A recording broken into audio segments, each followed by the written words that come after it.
So what I'm going to do tonight is I want to take what you've already learned, and I kind of want to build off of that. So before I really recap what you've already been studying, I want to ask you a question. What does it mean to rely on God? If you know it or not, what you've been doing through your classes is answering that question. Every class you have been developing a definition for what it truly means to rely on God. But before I really get into that, we have to understand what it means to rely, period. What does it actually mean to rely on something? To rely means you have to put this faith. You have to be in full, basically, submission. I'm going to put all of my trust in whatever this is. I'm going to rely fully on whatever it is. I was trying to think of the best definition or best example that I could for relying. And the best I could come up with was, generally I'm going to give about a 95% of us are under the age of 17. And so with that being said, the best example that I could think of relying is that of a child to his parents. You know, when I say child, I don't mean a baby that you have to rock. I mean anyone under the age of 17, because guess what, teenagers, we're still children. So what it is when I'm going to use the term child, I mean anyone under the age of 17. And so what a child does is they have to depend on their parents for a lot of things. The younger you are, the more so, and that is anything from depending on your parents for shelter, for food. I had to depend on my mom to get me here because I'm 15. I cannot drive myself. I had to rely on her. And so in this reliance, I have to be under in order to rely on someone. And that is, I believe, the best example of reliance is relying on your parents. And I could spend my 30 minutes talking about relying on your parents, but I'm not going to do that. But as I was sitting and I was thinking about it, I've done this several times. I've wondered why God made us as humans the way He did. I found it interesting, actually looking it up. A frog, as soon as it is born and its egg is left, it does not rely on its parents. When it becomes a tadpole, it does not rely on its parents. From the day it is born, it is on its own. It does not rely on its parents. So why did God make humans to rely on our parents for at least 17 to 18 years? Why did God make us and instill in us the need to rely on older humans? And I sat and I wondered, and I couldn't figure it out for a while. And so I got into God's Word, and I believe, and this is my opinion, so take it with a grain of salt, that the number one reason God made us with the need to rely on our parents is because He is preparing us to, when we become a Christian, rely on Him. Because relying, period, is a big shot at our ego. Because as humans, we do not, especially guys, we do not like to rely on people for anything. And sometimes it isn't pride. Sometimes it's just, I don't want to take up your time to help me, so I'm going to try to do this on my own. So relying on someone takes humility, and it takes practice to learn to rely on Him. So I think God gave us 18 years to get used to relying, so when we become a Christian, we can learn how to fully rely in God. So that being said, I'm going to ask you a question. What does it mean to rely on God? This is what you guys have been studying for. I don't know how long some of you have been here, but your classes, you've been studying this very idea in the acronym FROG, to fully rely on God. And what you've done is your teachers have taken you to James, different chapters, but you've been studying wholly the book of James. And each chapter widens the definition of what it means to truly rely on God. James chapter 1, and I want to go ahead and say this before we get started, because this is my main point, what I'm going to build off of. When James was written by James, which is believed to be the half-brother of Jesus, he did not divide his book into 5 chapters. It was the book of James. So when I'm going to take this, I'm going to divide it into the 5 chapters like it's divided, because each one of those chapters has or adds to the definition, but at the end of it, I'm going to take all 5 and put them together for the definition I want you to take on. But James 1, James starts in his first chapter, and he gives his first definition. And here's his first one. I'm going to give you these 5 bullet points quite quickly. And the first one is you have to, in order to fully rely in God, you have to trust in Him. You have to trust in Him. And James chapter 1 verse 2 says, "My brethren, count it all joy when you fall into various trials, knowing that the testing of your faith produces patience." And so not only is it important and part of being fully reliant in God to trust in Him, but you have to trust in Him in the hard times. You know, it's easy to trust in God when everything is going your way, when everything is the way you want it to be, and it's all good. But what is hard is to put your trust in God when it's not. You see, when God is blessing you with all these earthly blessings, it's easy to look at God and say, "Thank you for giving me all these things." But when it comes down to when things start getting taken from you, that is when it's hard to look at God and say, "I still trust you, and I thank you that I still have what you have blessed me with." So part of fully relying in God, James said, is you have to trust in Him all the time, in the good times and the bad. And then he goes on into this second section, or what the translators decided would be chapter 2. And he gives what the second description of what it truly means to be fully reliant on God. And that is you have to put your faith in action. You want to be fully reliant in God. You see, because you start out with this trust in God. You start out with this faith in Him.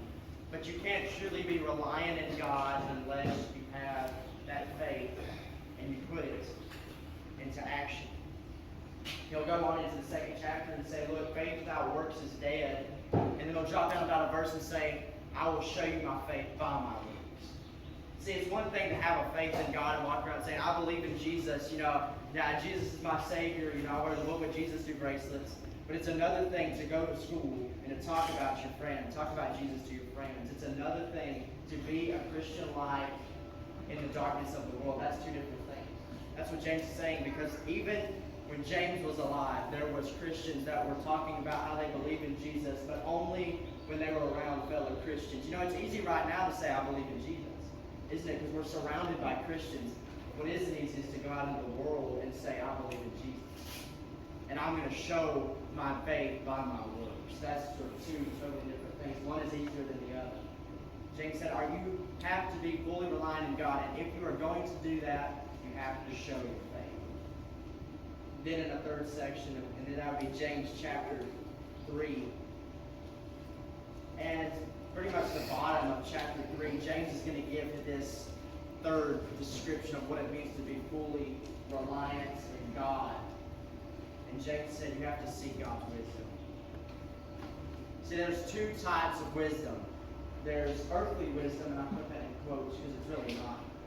And then there's the wisdom of God. I think of a prime example of the difference with Solomon. Solomon was king of the United Kingdom of Israel. He was in charge of a lot of people. He had a lot of wise men that he could have came and talked to. And God came and asked, "Look, Solomon, what do you want? Ask me what you want, and I will give it to you." And Solomon could have said, "I want a lot of money. I want a lot of followers. I want a bigger house. Whatever you want." But you can fill in the blank. Solomon could have said, "Look, God, I want this." And that prime example one is he could have said, I want people that can come and tell me things that I need to know. I want wise men. He could have asked for anything, and he said, "God, give me wisdom." He could have asked for anything in the world. He could have asked God, "I want to rule the entire world," of the known world at the time at least. And God would have gave it to him, but that's not what he wanted. He wanted wisdom. And I find it interesting that Solomon waited for wisdom from God. You see, in the kingdom of Israel, it was common knowledge, really any kingdom, to have wise men under you that you would consult with to make your decisions. Why didn't Solomon go to them and ask them for wisdom to rule the people? Why did he wait for God and ask God, "I want wisdom to rule your people"? Why did he wait?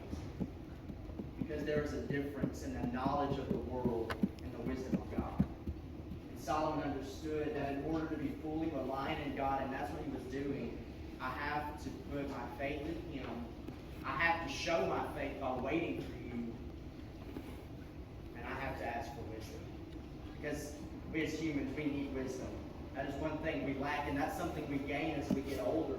But Solomon realized, I need wisdom.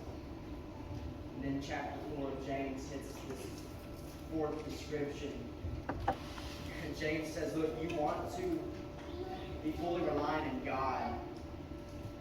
And then I'm actually going to, verse 7 of chapter 4, he says, therefore submit to God, resist the devil, and he will flee from you. James said, look, you want to be fully reliant in God, you want to fully trust in Him, you have to humble yourself. That's why I brought up why I believe God made us as humans the way He did, made us that we had this at least 17 years to fully be under them, to fully rely on them, because it makes it a lot easier to rely on God. See, if we were born and automatically were on our own and relied on no one but ourselves to get our food, and of course we still rely on God, do not get me wrong, God created everything. If it wasn't for Him, we could do nothing. But I mean, what we have to do, if we only relied on Him, how much harder would it be to rely on God? It would be so much harder. That's why He said, in order, if you are going to fully rely in God, you have to submit yourself. You have to humble yourself, because you are not going to be able to trust in Him, to put your faith into action, to seek His wisdom, to be fully reliant in Him. You don't humble yourself. See, that's what reliance is all about. I have to put myself lower than whoever it is to rely on them, because like I said, reliance is a shot to the ego. And I don't care who you are, in some shape, form, or fashion, it hurts to rely on someone for anything. That's why James says, look, you have to have humility, and that is not easy to have, but it's a must. You have to have humility. And lastly, chapter 5, James gives very important description of what it really means to be fully reliant on God. That is, you have to live a life of blessing. You say, what do you mean by that? Said this is a twofold point, and what I mean by that is, not only do you need to live your life blessing yourself, because James would talk about, you need to lay up yourself treasures in heaven. Because you can live your life and work, and all you do is lay up yourself treasures here, and that's treasure's not really word we use, but I'm going to do I'm going to get my money, I'm going to get my friends, I'm going to get all these things on this earth, but when it comes to the spiritual things, when it comes to heaven, I haven't worked on that at all. I haven't worked on that period, and that's what he's saying, is you have to work and start laying up treasures in heaven. You need to start doing things not for gain on this fleshly earth, but in heaven where it really matters, because anything on this earth, to break it to you, but it's going to burn up, it's going to be gone eventually. Everything here is going to be gone. And that's why James said, look, you have to live a life of blessing. When you do things on this earth, stop doing it to get stuff here. Because in the end, here does not matter. Laid up in heaven. But then, the twofold part of that is you have to live a life of blessing others. See, this is something, again, that is against basic human nature. It's against human biology. Number one is to rely on someone. That's against how we're wired. But number two, to just help people. To just bless people. That is not part of who we are. By nature, we are a partly selfish being. Now, that's not because God wanted us to be. That's just part of who we are. It is nature that we just want to help ourselves. We just want the best. We just want these things. This is not our nature. It's not that you're a bad person that you want the best for yourself. You're not a bad person for thinking like that. It's part of who you are. But you have to learn to put that away. James says, look, if you are really going to be fully reliant on God, and I hope everyone here tonight really wants to be fully reliant on God, because if you're going to do that, you have to stop living for yourself. We often give lessons, I've heard them so many times about not living for yourself, live for God. And that is so true, but stop, not only live for God, but live for other people.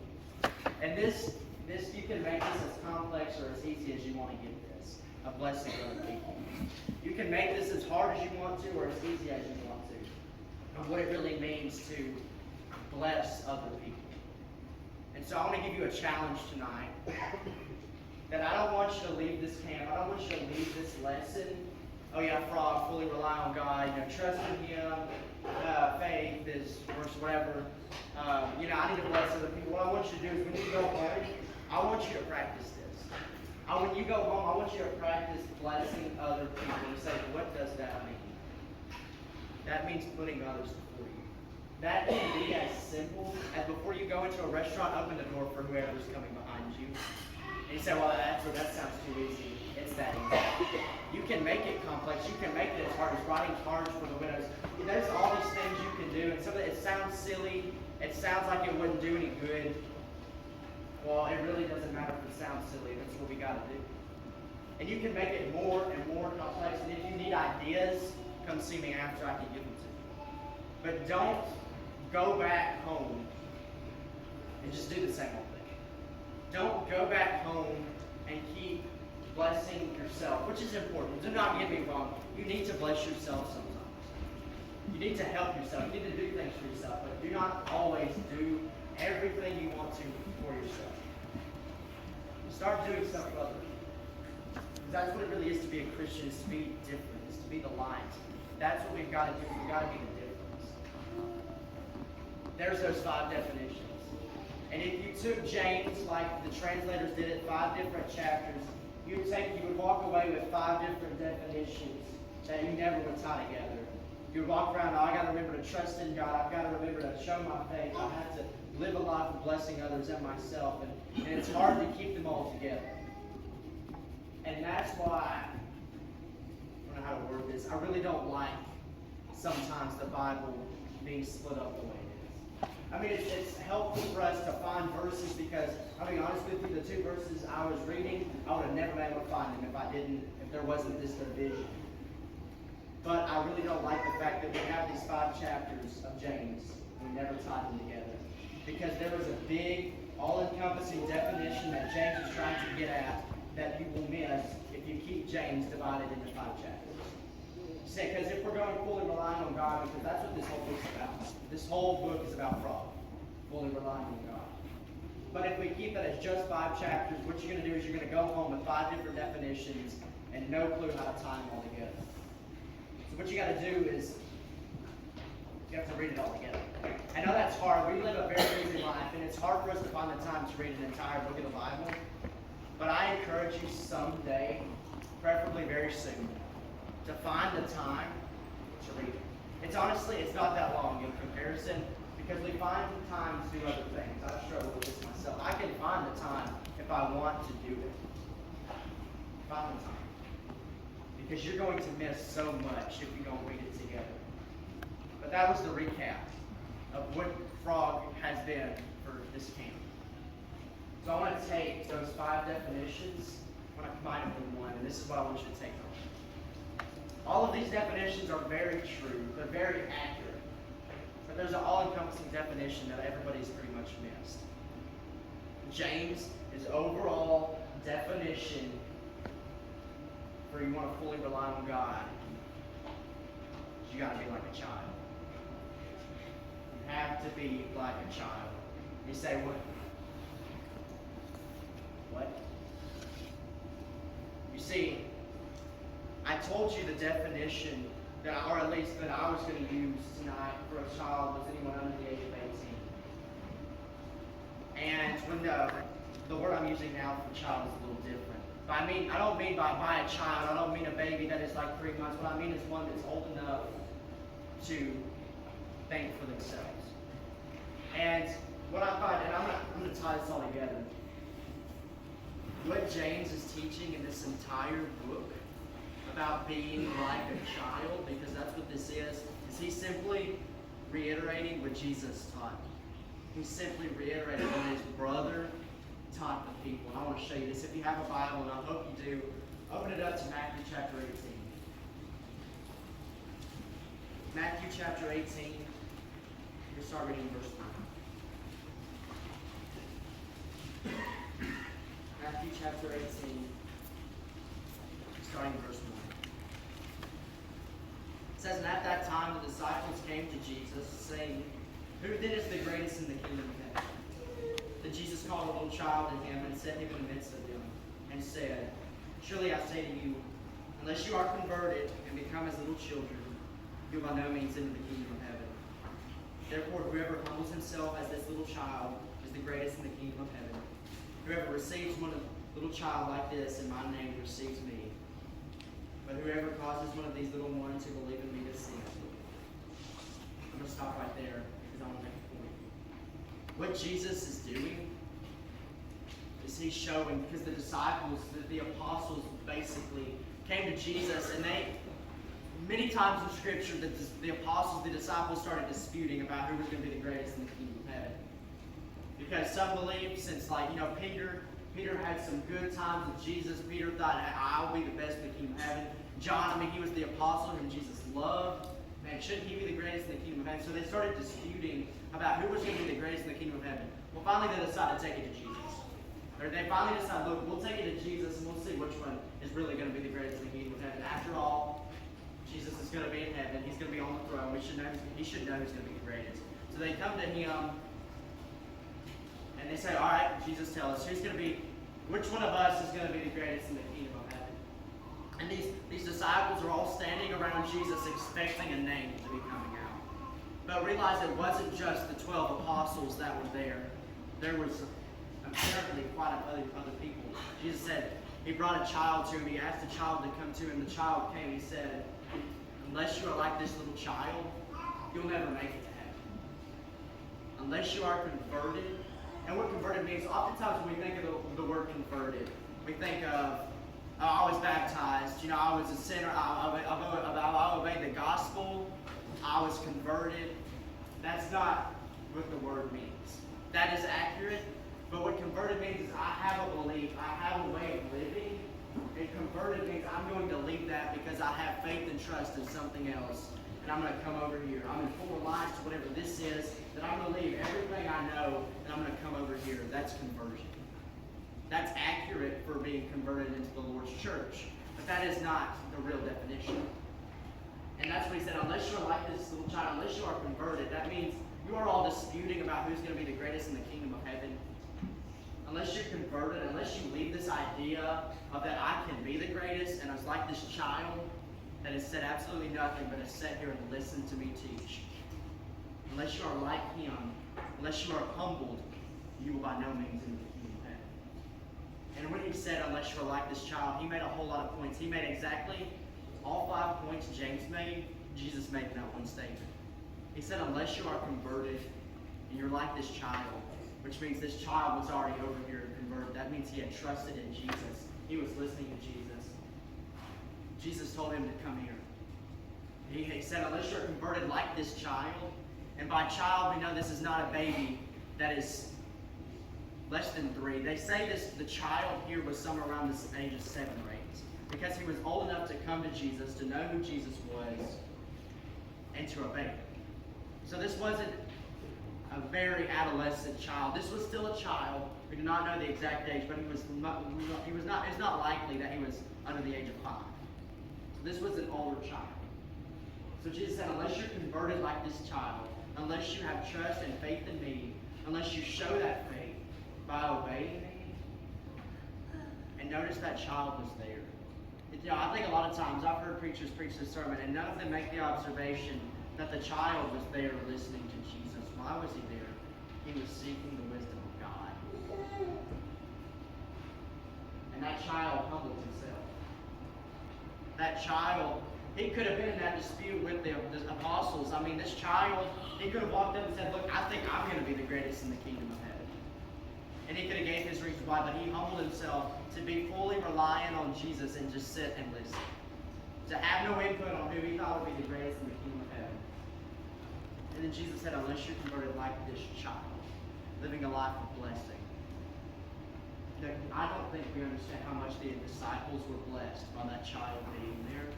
Because if that child would have not been sitting and listening to Jesus, that observation couldn't have been made. Jesus couldn't have said, unless you're like this child. And realize after Matthew chapter 18, the disciples never started arguing again about who was the greatest in the kingdom of heaven. Jesus told them, they understood.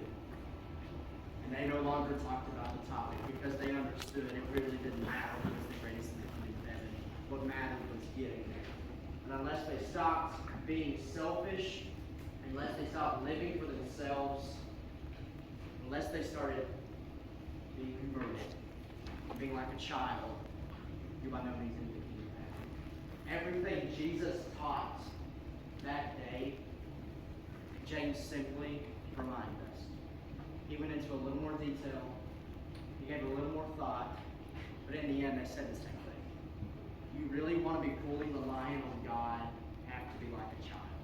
And I know that's something, being like a child. I know there's some people that aren't under the age of 17. There's some that are over that age.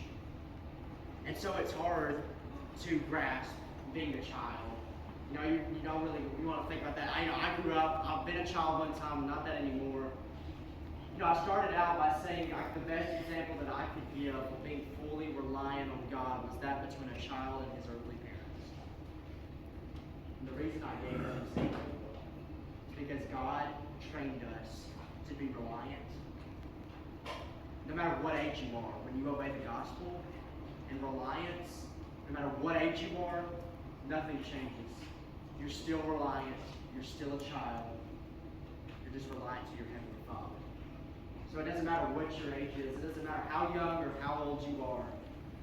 You have to be what Jesus said, unless you are like this little child that trusted in me, that put his trust into action, his faith into action, that obeyed my words, that seeks my wisdom, and lived a life that blessed others and himself. Because that little child not only blessed others, but he blessed himself by being there. And James would go on to say the exact same thing, just to different people. You have to be like a child. And that's something we don't really like to. There's a caveat to that. You know, children are disobedient, they whine and they complain and they do all these things. What Jesus was saying is these qualities that this child is showing, that's what I want you to be like. Because the little child that was sitting there listening to Jesus wasn't whining, he wasn't complaining. He was sitting there listening because he knew Jesus had something he needed. See, there's wisdom that children have that we need. And by children, this time I do mean little children. So just remember, as crazy as it sounds, be like a child. That's what it's all about, to fully rely on God. Frog. You go home, remember. Because it's going to be hard to remember all 5 of those definitions. I got to trust in God, I got to put my faith into action. Honestly, I forgot one of them myself. I'd have to look at my notes, but it's a whole lot easier to remember. I got to be like a child. There are some things that I'm going to have to do. I'm going to have to stop being like this. I'm going to have to start being like this. So whenever I speak, I like to give an invitation. And because it's always open. It doesn't have to be Sunday morning at church.